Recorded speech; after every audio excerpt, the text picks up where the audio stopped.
சமுதாயத்திற்கு எதென்று சொன்னால் அந்த சமுதாயத்தை ஒருங்கிணைத்து எப்படியாவது நல்ல நிலைக்கு கொண்டு வர வேண்டும் என்று அரும்பாடுபட்டுக் கொண்டிருக்கக்கூடிய அருமை சகோதரர் அண்ணன் இனிகோ இருதயராஜ் அவர்களை அன்போடு அழைக்கின்றேன்.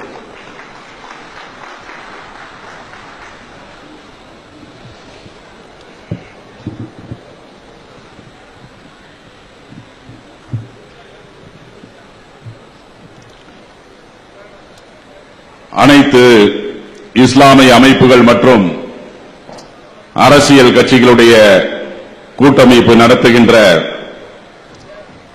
பாதுகாப்பு மாபெரும் பொது சிவில் சட்ட எதிர்ப்பு மாநாட்டிற்கு தலைமை ஏற்றிருக்கின்ற மௌலானா ஏஇ அப்துல் ரஹ்மான் மிஸ்பாஹி அவர்களே, திராவிட முன்னேற்ற கழகத்தினுடைய துணை பொதுச் செயலாளர் மரியாதைக்குரிய அண்ணன் வி.பி. துரைசாமி அவர்களே, தமிழ்நாடு காங்கிரஸ் கமிட்டியினுடைய தலைவர் சு. திருநாவுக்கரசர் அவர்களே, அனைத்து இஸ்லாமிய அமைப்புகளுடைய அரசியல் கட்சிகளுடைய கூட்டமைப்பினுடைய ஒருங்கிணைப்பாளர் என் உடன்பிறவா சகோதரர் அண்ணன் ஏ.கே. முகமது அனிஃபா உள்ளிட்ட இந்த இஸ்லாமிய இயக்கங்களுடைய தலைவர்களே, தொப்புள்குடி உறவுகளான எனதருமை இஸ்லாமிய பெருமக்களே, உங்கள் அனைவருக்கும் கிறிஸ்துமஸ் வாழ்த்துக்களையும் மாலை நேர வணக்கங்களையும் தெரிவித்துக் கொள்வதிலே மகிழ்ச்சி அடைகின்றேன். எல்லோருக்கும் ஒரே சிவில் சட்டம், இந்தியாவில் வாழுகின்ற அனைவருக்கும் ஒரே விதத்திலான சிவில் சட்டம், கிரிமினல் சட்டம் இருக்கின்றது போல வேண்டும் என்கின்ற அண்மை கால கோஷங்கள்,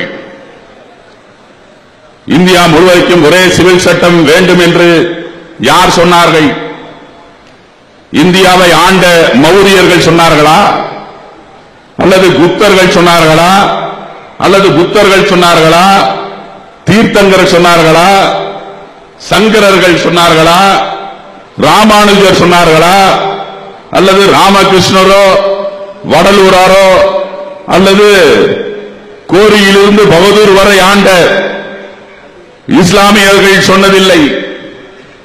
விக்டோரியா ராணி முதல் 6ஆம் ஜார்ஜ் மன்னன் வரை ஆண்ட ஆங்கிலேய கிறிஸ்தவ ஆட்சியாளர்கள் சொன்னதில்லை.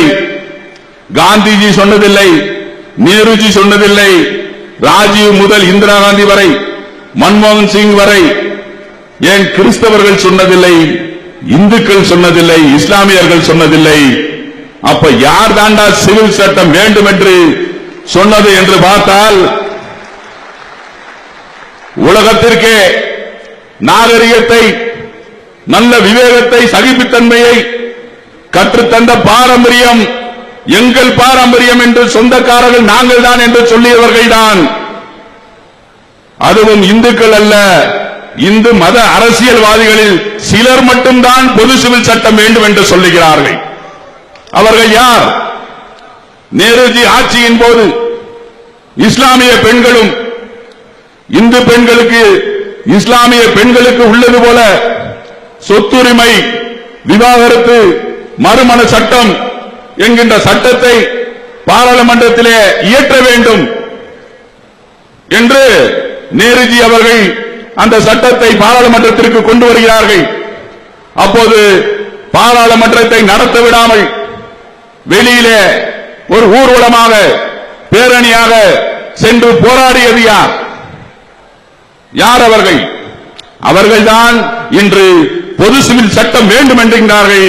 அந்த அயோக்கியர்கள் தான் இந்து மகாசபையும் ஜனசங்கமும் இந்து முன்னணியும் RSS என்கின்ற பாசிச வெறி பிடித்த சக்திகள் என்று சொன்னால், அவர்களை இந்த நாட்டிலே இருக்க விடக்கூடாது. நண்பர்களே, கிறிஸ்தவர்களும் இந்துக்களும் இஸ்லாமியர்களும் இன்னும் பல்வேறு சமயத்தவர்களும் ஒன்றாக ஒரே குடும்பமாக அண்ணன் தம்பிகளாக வாழ்ந்து கொண்டு இருக்கின்றோம்.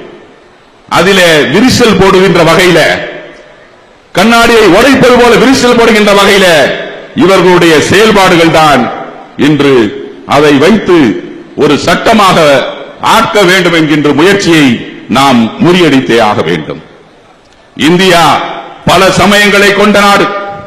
அது மதசார்பற்ற நாடோ அது மத சார்புள்ள நாடோ எந்த நாடாக இருந்தாலும் சரி, பல நூற்றுகளாக இந்தியாவை பல சமயத்தினர் உருவாக்கி வந்திருக்கின்றார்கள். இப்படி பொது சிவில் சட்டம் நடத்தினால் இவர்களுக்குள்ளே குழப்பம் வரும். வேண்டாத தடை சட்டங்கள் உருவாக்கினால் அமைதி நிலவாது, சட்டம் ஒழுங்கு குறை ஏற்படும் என்று தெரிந்தும் அதை கொண்டு வருவதற்கு முயற்சி செய்கின்றார்கள். இந்த பாசிச வெறி பிடித்த சட்டங்கள் ஆட்சிகள் கட்சிகள் நடத்துகின்ற ஆட்டம்தான் பொது சிவில் சட்டம். அன்பு தோழர்களே, மோடி ஆட்சி நடத்துகிறார் என்று சொன்னால் நான் நம்ப மாட்டேன். யார் ஆட்சி செய்கிறது? RSS தான் இந்த ஆட்சியை நடத்தி கொண்டிருக்கின்றது.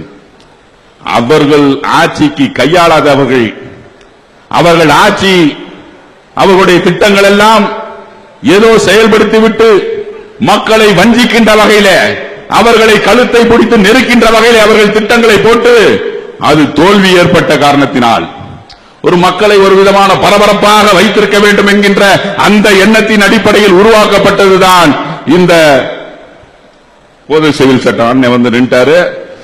இருந்தாலும் நான் தொப்புள் கூடி வரவு எனக்கு பேசுவதற்கு இன்னொரு 5 நிமிஷம் வேண்டும்.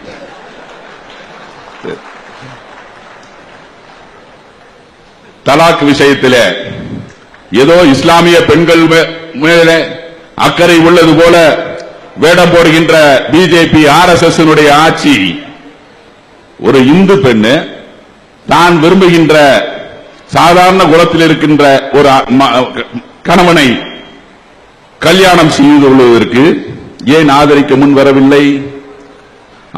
ஆணவ கொலைகளுக்கு எதிராக ஏன் பேசவில்லை? ஆணவ கொலைகளுக்கு எதிராக ஏன் சட்டம் கொண்டு வரவில்லை? இந்துக்களுக்கான யூனிஃபார்ம் சிவில் கோடு என்று வேண்டாம் அந்த எங்களுக்கு அது வேண்டாம் என்று எதிர்ப்பு தெரிவிப்பவர்கள் தான் இன்று யூனிஃபார்ம் சிவில் கோடு எல்லோருக்குமான பொது சிவில் சட்டம் வேண்டும் என்று கேட்கின்றார்கள். நாங்கள் கிறிஸ்தவர்கள், இஸ்லாமியர்கள், நீங்கள் நாமெல்லாம் சிறுபான்மை மக்கள். எங்களுக்கு முதல்ல வந்து சட்டங்களை போடுறதுக்கு முன்னாடி பெரும்பான்மையாக இருக்கக்கூடிய இந்து மக்களுக்கு நீ ஒரு பொது சிவில் சட்டத்தை கொண்டு வந்துவிட்டு எங்கள்கிட்ட வாங்க.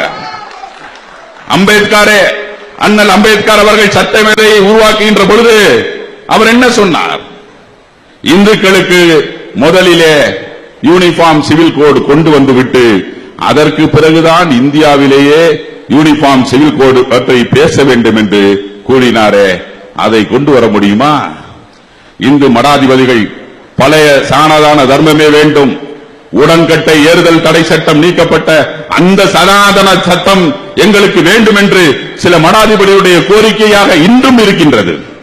ராமகிருஷ்ண மிஷன், நாங்கள் இந்துக்கள் அல்ல, இந்து சட்டம் எங்களுக்கு உதவாது என்று உச்ச நீதிமன்றத்திலே நாங்கள் வேறு சட்டத்தை நாங்கள் உபயோகப்படுத்திக் கொள்கிறோம் என்று அவர்கள் உச்ச நீதிமன்றத்திலே நாங்கள் இந்துக்கள் அல்ல என்று அறிவித்துள்ளார்கள்.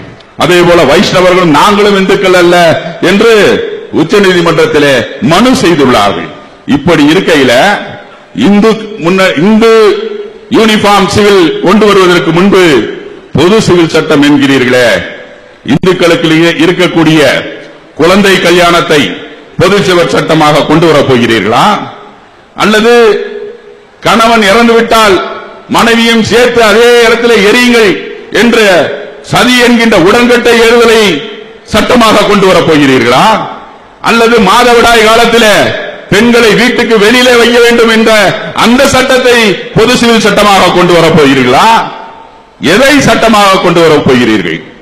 கொஞ்ச நாளைக்கு முன்னாடி பிரபல நடிகர் திருமணம் ஆகாமையே இருக்கிறப்ப ஒரு பிரபல நடிகரை வைத்துக் கொண்டு இருந்தாரே, அதுக்கு என்ன சட்டத்தை கொண்டு வர போறீங்க? எப்படிப்பட்ட சட்டத்தை கொண்டு வர போறீங்க? தலாக் பற்றி பேசுகின்ற மோடியே, திருமணம் செய்து கொள்ளாமல் இருக்கின்ற அவர்களுக்கெல்லாம் நடிகர்களெல்லாம் என்ன சட்டம் ஒன்று கொண்டு வர போறீங்க? பெண் உரிமை பேசுகின்ற மோடி மஸ்தான் வேலை இங்கு எங்களிடம் எடுபடாது. அன்பு தோழர்களே, 2002ஆம் ஆண்டு பிப்ரவரி மாதம் 1486 இஸ்லாமிய பெண்களை கற்பழித்தார்களே உங்கள் பாசிச வெறிபிடித்த காம வெறியர்கள், அதை மோடி எதிர்த்தாரா? அவர்களுக்கு தண்டனை வழங்கப்பட்டதா? மாட்டுக்கறி வைக்கப்பட்டதாக சொல்லி கொல்லப்பட்ட முகமது அக்லக்கின் மனைவி தன்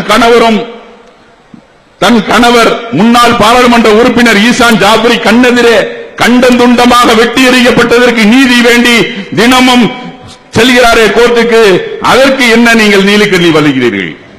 நீதி வேண்டி 15 ஆண்டுகளாக நீதிமன்றங்களுக்கு அலைந்து கொண்டிருக்கின்ற லாகியா ஜாப்ரி என்கவுண்டர்கள் என்று கொல்லப்பட்ட கல்லூரி மாணவி இர்ஷாத் ஜஹான், சராபுதீன் மனைவி கௌசர் பிவி என்கின்ற இந்த முஸ்லிம் பெண்கள் மீதெல்லாம் இரக்கம் தோன்றாத மோடிக்கு ஏதோ இஸ்ரேல் சட்டத்தை எதிர்த்து ஒரே ஒரு பெண்மணி போய் கோர்ட்டுக்கு போய்விட்டால் என்று சொல்றதற்காக அதற்காக கண்ணீர் சிந்துகின்றாரே, இது என்ன கண்ணீர்?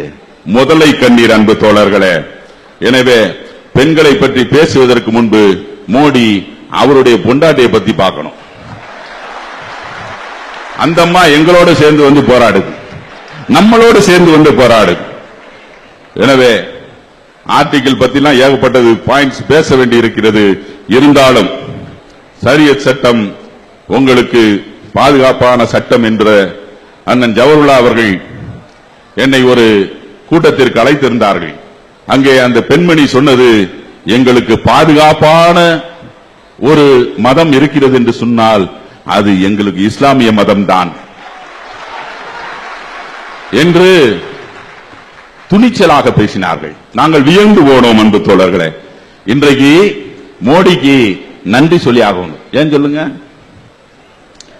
நான் ஒரு கிறிஸ்தவன், எனக்கு ஷரியத் சட்டத்தை சொல்லிக் கொடுத்தது உங்க மோடி, அதை பற்றி படிக்க சொன்னது மோடி. இன்றைக்கு இந்துக்களும் இஸ்லாமியத்தில் இருக்கின்ற பல்வேறு நல்ல செயல்களை பார்த்து வியந்து போகிறார்கள். அன்பு தோழர்களே, எனவே என்றைக்கும் தொப்புள் கூடி உறவுகளான இஸ்லாமிய சகோதரர்களுக்கு ஒரு பிரச்சனை என்று சொன்னால் நாங்களும் உங்களோடு வந்து களம் இறங்குவோம். நபிகள் நாயகம் வகுத்துக் கொடுத்த ஷரியத் சட்டத்தை மாற்ற முயல்வார்கள் என்று சொன்னால் என்றைக்குமே உங்களோடு கிறிஸ்துவ சமுதாயம் தங்களையும் அழித்துக் கொள்ளும் என்கின்ற உறுதியை உங்களுக்கு தந்துவிட்டு 20ஆம் தேதி கிறிஸ்துவ நல்லெண்ணெய் இயக்கம் நடத்திய கிறிஸ்துமஸ் விழாவிலே மாண்புமிகு தளபதி அவர்கள் பேசிய பொழுது உண்மையிலேயே எங்களுக்கு அவர் சொன்னார், இந்த கூட்டம் மகிழ்ச்சியாகவும் நெகிழ்ச்சியாகவும் உள்ளது என்று சொன்னார். அந்த மேடையிலே இந்துக்கள், இஸ்லாமியர்கள், கிறிஸ்தவர்கள் என்று 3 பேரும் சேர்ந்து அந்த கிறிஸ்துமஸ் விழாவை கொண்டாடினோம். அப்போது சொன்னார் அவர்கள், சிறுபான்மை மக்களே, நேற்றும் உங்களோடு இருந்தோம், இன்றும் உங்களோடு இருக்கின்றோம், நாளையும் உங்களோடு இருப்போம், திராவிட முன்னேற்ற கழகம் இருக்கும் வரை உங்களோடு பாதுகாப்பாக இருப்போம் என்று உணர்வோடு சொன்னார். மதச்சார்பற்ற அணி மத்தியிலே உருவாவதற்கு நாங்கள் உறுதுணையாக இருப்போம் என்று சொன்னது உண்மையிலேயே நிறைவேறக்கூடிய காலம் வந்து கொண்டிருக்கின்றது. வாருங்கள், ஒன்று சேர்ந்து போராடுவோம். மோடிக்கு தலையில இடி விழும் வரை, நாம் இந்த மாநாட்டினுடைய வெற்றி அவருக்கு செல்லும் வரை நாம் உறுதுணையாக இருந்து ஒற்றுமையாக இருந்து எந்த களத்தையும் பார்ப்போம் என்று சொல்லி வாய்ப்புக்கு நன்றி கூறி விடைபெறுகின்றேன். நன்றி, வணக்கம்.